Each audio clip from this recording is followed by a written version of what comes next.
The situation has been extremely serious. The seriousness itself is reflected by the fact that in some of our most sensitive districts, there have been clashes between communities, and the effect of those clashes are that human lives have been lost, injuries have been caused, people have been thrown out of their houses and their normal habitats. You have 400,000 people or more living in the relief camps. And from the reports which have been coming in, the situation in the relief camps is certainly not an ideal one. More particularly because these camps had to be impromptu created. The government has now said that they will have a CBI inquiry into this matter. While we sympathize with all who've lost their lives and their families, those who've lost their livelihood, their houses, I would only urge the government not to treat this case as a case where a simple crime has been committed. Obviously, if people are guilty, they must be investigated and punished. From all statements of the government and the Honorable Home Minister which have been coming, if we miss out the real issue as to why this situation has taken place, even if we tomorrow succeed in sending these people back to their villages and their homes, giving some kind of a relief to them,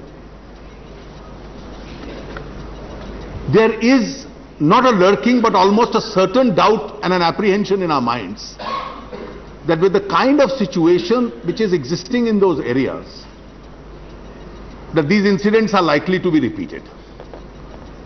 And I would therefore, in his response, urge the Honorable Home Minister, rather than consider it only as a law and order problem, that so many people have been uprooted, so many people have been arrested, so many people have been sent back, relief is being provided to so many people. That, of course, is the least that the government must do. The state government had completely failed. But please go into the root cause of why this problem is taking place. And if this problem gets repeated, the consequences not only on the state of Assam but on India as a nation, our national identity, our personality, even our geography are going to be severe. Sir, I don't want to take satisfaction by saying that my party had always said so. But then the least that can be said is this not a normal and a natural consequence of the change or an unnatural change in the demography that has taken place in those regions? Demography has an impact on the economy. You take away the land which belongs to the people who are in the normal habitat in those areas. You impact on their place of work, their agriculture, their resources, and all this is accompanied by social tensions. Those who have administered this country, those who framed our laws, our constitution, were conscious of this. We are conscious of the sensitivity of the certain areas. Our tribal areas, we know it's a natural habitat of some people who can go and buy land there and settle there. We are conscious of the sensitivities of those areas. My friend from Jammu and Kashmir yesterday was speaking very vociferously. They are proud of what they call the Kashmiriyat, and they want that to be preserved. I can understand his sentiment. We may disagree on many issues, but this sentiment I don't disagree with.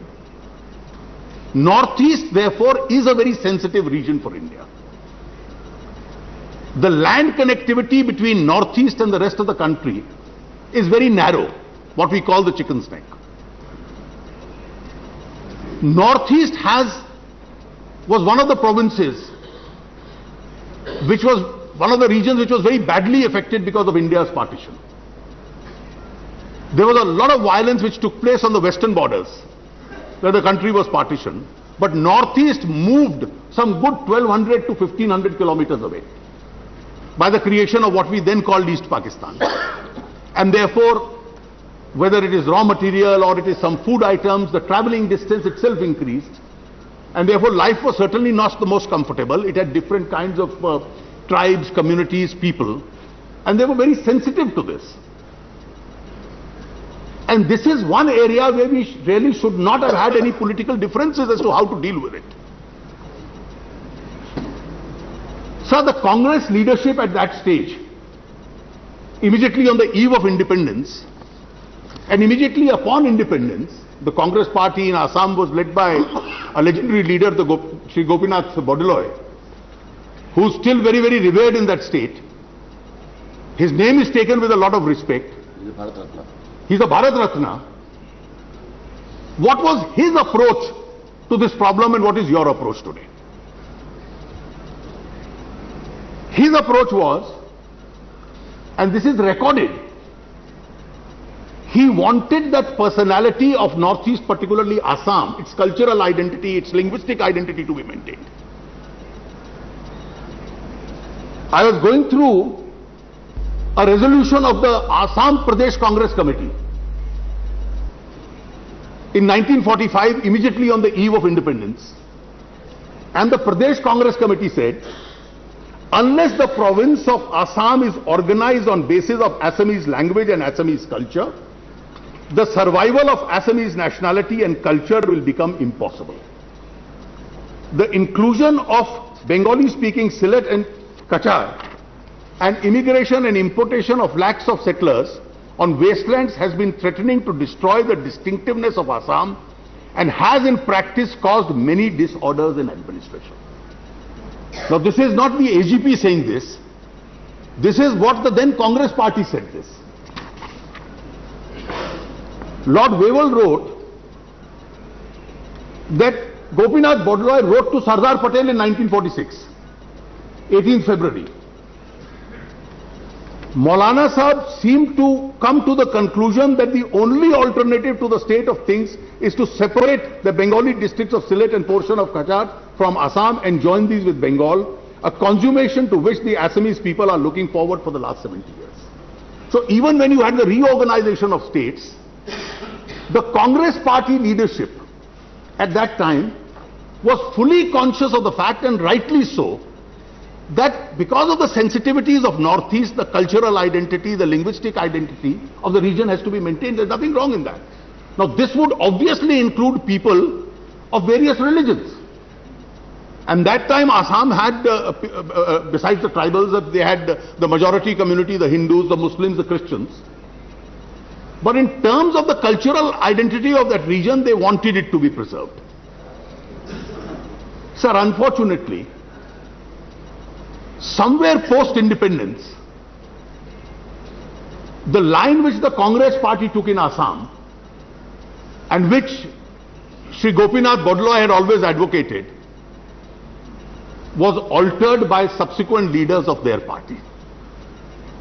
They probably realized that the ethnic Assamese, the cultural Assamese vote is going away, and therefore they were in search of an alternative vote. I don't want to repeat some of the slogans which they gave because that for the search of that alternative vote bank. And that search of an alternative vote bank, the Honorable Prime Minister is here. He represents the state of Assam for the last 21 years in this house. If you ask the right questions, you will get the right answer. It was that pursuit of the alternative vote bank which is really responsible as the root cause of the problem today. And for that you wanted a change in democracy. You had an open border. People would come and settle down. And once people came and settled down, there was no way of pushing them back. Bangladesh, earlier East Pakistan and Bangladesh, was not willing to take them back. Now this design, unconsciously, not consciously, was for a vote bank politics. But this overlapped with a design which some others had. And what was the design of others across the borders? So I was quite surprised while I was reading. Mr. Zulfikar Ali Bhutto wrote a book called Myths of Independence. And I'm just quoting a sentence from that book. This is when Bangladesh had not been created. He says, and I quote, "It would be wrong that Kashmir is the only dispute that divides India and Pakistan, though undoubtedly the most significant.